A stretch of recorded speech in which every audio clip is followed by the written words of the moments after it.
Murakaza neza kuri Kigali Life Official, twongeye kuguha ikaze wowe wahisemo kudukurikirana hano kuri Kigali Life Official no kuri platform zacu arizo kigalilife.co.rw, kuri Facebook, Twitter ndetse na Instagram. Uyu munsi twahisemo kubagezaho imari 12 nshyashya zigurishwa hano kuri Kigali Life zo kuri 19 Kanama 2023.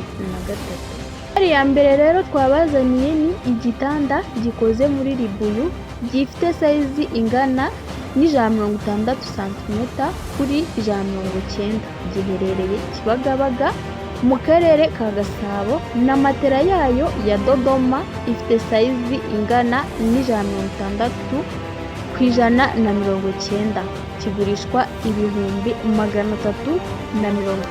Imari ya kabiri rero dufite ni dining table n'intebe zayo enye byakorewe muri China, zikaba zimaze igihe gitoya zikoreshejwe, ziherereye Kibagabaga mu karere ka Gasabo, zikaba zigurishwa amafaranga 400,000. Imari ya gatatu y'uyu munsi ni firigo yakozwe na Samsung, imaze igihe gitoya ikoreshejwe, ifite size ya 346 lito, ikaba iherereye mu karere ka Gasabo Kibagabaga, ikaba igurishwa 230,000.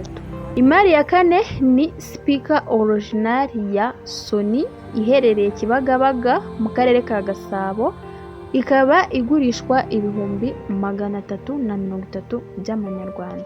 Imari ya gatanu rero ni inzu ikodeshwa irimo ibikoresho ari byo sitting table ifite intebe 5, modern kitchen, bedroom 4, bathroom 3, ikaba iherereye Kanombe mu karere ka Kicukiro hafi ya Centre de Santé ya Busanza, ikaba ikodeshwa $1,000 cyangwa se $1,000,000 y'amanyarwanda.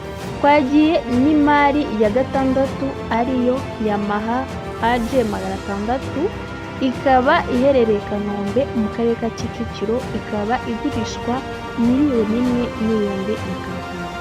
Tugeze ku mari ya karindwi ariyo dressing mirror iherereye Kabeza mu karere ka Kicukiro, ikaba igurishwa 150,000. Imari ya munani ni Toyota RAV4 yakozwe 2015 automatic yakorewe Japan, ifite control na insurance bizarangira mu kwa karindwi 2024, kandi nta bibazo byo muri tekinike ifite. Iherereye ku Gishushu mu karere ka Gasabo, ikaba igurishwa $19,000,000. Imari ya cyenda dufite ni inzu ikodeshwa iherereye ku Irebero, irimo ibikoresho ari byo bedroom 4, bathroom 4, sitting room na dining room, ikaba ifite modern kitchen, ikodeshwa 850,000 ku kwezi. Imari tugezeho ni imari ya 10 ariyo inzu ikodeshwa irimo ibikoresho, iherereye Kicukiro mu Kagarama, ifite bedroom 4, 3 muri zo zirimo ibikoresho, ifite modern bathroom, parking ijyamo imodoka 6, ikaba yegereye amashuri ndetse na shop, ikaba ifite annex, ifite douche na toilette. Imari tugezeho rero ni ya 11 ariyo firigo Super General iherereye Kimironko mu Izindiro, ikaba igurishwa 170,000.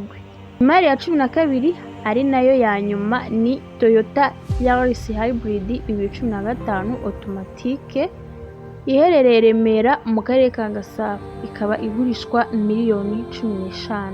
Izi nizo mari zigurishwa twari tubafitiye uyu munsi, mbashishikariza gukurikira imari zacu z'ubutaha. Mwakoze kubw'umwanya wanyu mwaduhaye. Ciao ciao.